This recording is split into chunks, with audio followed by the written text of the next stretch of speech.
It was from an old book that my mentor quoted, and it was very unusual, at least at the time I went through that expression. And I've gotten a little older now, and I'm beginning to see what it meant. Because in my rah-rah stage, how to win, how to win, how to be on top, all of those wonderful motivational books that I went through and still enjoy in some respects. However, I also had somebody who taught me something a little bit different than that. In fact, it wasn't just a little bit different. It was a lot different.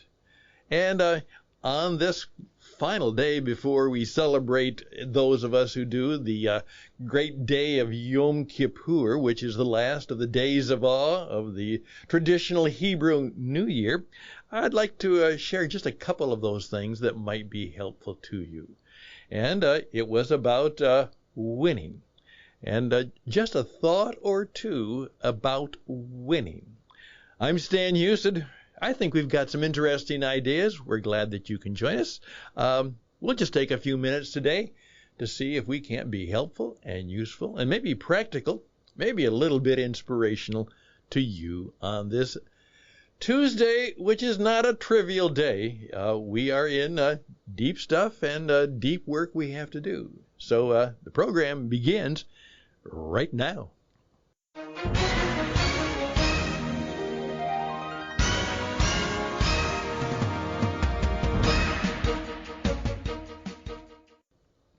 Well, here we go. Things we learn as we get older, usually from people who are older than us. One of the expressions was just a calmness one time. I'm intense. I'm very intense. I'm an A personality. I'm go, go, go, go, go. And sometimes my wife says that, she says, Stan, sometimes your intensity even scares me. And I know you. Be careful about that. Sometimes people just don't know how to handle such intensity. Obviously, you're passionate about what you do, and you're very intense. Yeah, I am. And I remember somebody who just simply said to me, and I saw it again, and so in the middle of some of the stuff I was going through, she just reached out and put her hand on my shoulder and said, "Be calm, dear one." Be calm, dear one. And I was reminded of that in the midst of the stuff we're going through today. And I just share that with you too. If your life and days are as intense and as busy and maybe as challenging as mine, sometimes what we just need to do is have somebody, and maybe I'll just share it. Maybe you can share it with yourself. Be calm, dear one. Now, remember I said yesterday, kind of a one-day prayer, a 1 minute, 1 second prayer is SOS. Strengthen our soul. Just strengthen our soul. And perhaps help me be calm. Help me be calm. As someone again said, Stan, don't fret. Deliver us from all fretfulness. And there we go. Some more thoughts that might be helpful to us as we go through this run up to the days of awe. And there's a lesson that hit me, and I hope it wasn't morbid, but for some reason I had never thought of it quite this way. Now, obviously, those of us who live in the part of at least North America, and it's certainly true around the world depending on the geography that you're at, but this is now the autumn season, the fall, as we sometimes say, and of course the fall means that in most cases now the leaves on the trees are beginning to fall. Have you noticed something? Obviously, there are many, many, many people who are enjoying what we missed for a number of years when we lived in Arizona, when we were part of Minnesota, we learned it quite well. But in our years of Arizona, it was not nearly the same. But now that we're in the land of many trees in eastern Carolina, we are beginning to notice it once again. We are thrilled that just outside of our little apartment is a place where we can feed the birds, and my goodness, the birds are something else. So we have learned lessons from the birds. And what we are also learning, and I just finally had it strike me, is the leaves are beginning to turn. And you all know what's going to happen. It's going to be beautiful. The leaves, before they fall, before they crinkle up and die, what are they? They are oftentimes at their most beautiful, at their most colorful. In fact, it is in their dying that they are beautiful. It is in their dying that they are wonderful. It is in their dying that many of us have great joy and have a great wonder and enjoy the beauty of nature, because the leaves died. It never struck me quite that much before, maybe because it's very, very much a part of thinking about your mortality. During the past week, we had two friends who did not get they got some bad health news. And of course, that was part of what it's about. They're wondering very much, because it's some pretty serious stuff.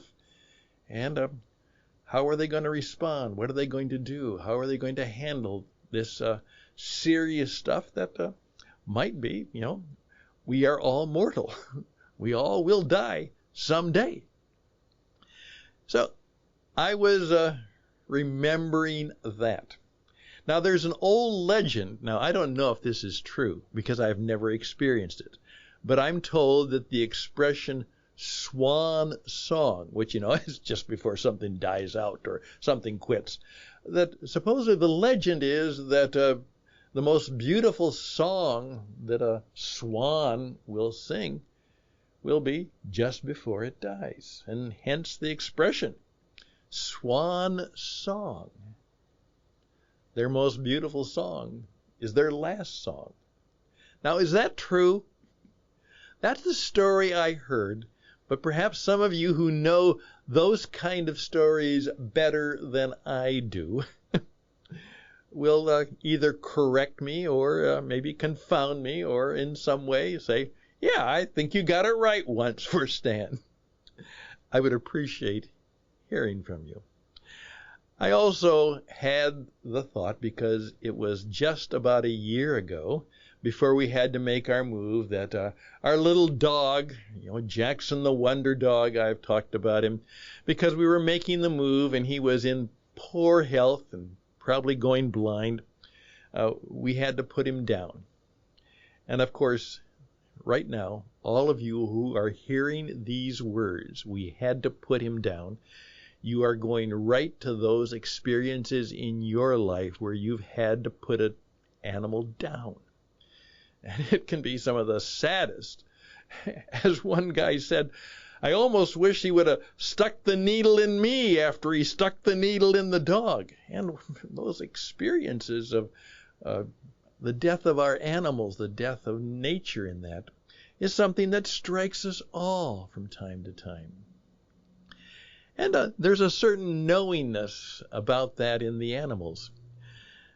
I have a very good friend who is the proverbial animal lover, and she was going through that episode with a very sick animal, and she was doing all she could to make it happen. And then I finally said, well, maybe there will come a time where you'll have to put him down. And have you thought about that?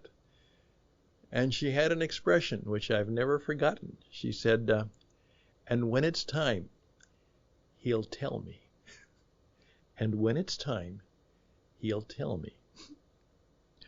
What do you do with that statement? What do you think about that? Would you respond to that? Well, here we go. You see, it's only 10 minutes today on this Tuesday. But perhaps we'll think about some of those things as we go through this week, because what we will discover is the opportunities of life oftentimes come to us when we've dealt with the realities of death. In fact, many people of wisdom will say, that's when wisdom and strength and power and color in your life will really come, when you've actually done that deal and dealt with it. I'm Stan Houston. Just on this day before Rosh Hashanah, Yom Kippur, the end of the 10 days, the holiest of days in many ways, the days of, hey, it's going to be okay. Some thoughts for that. I'm Stan Houston. Some interesting ideas. We'll be right back and finish up.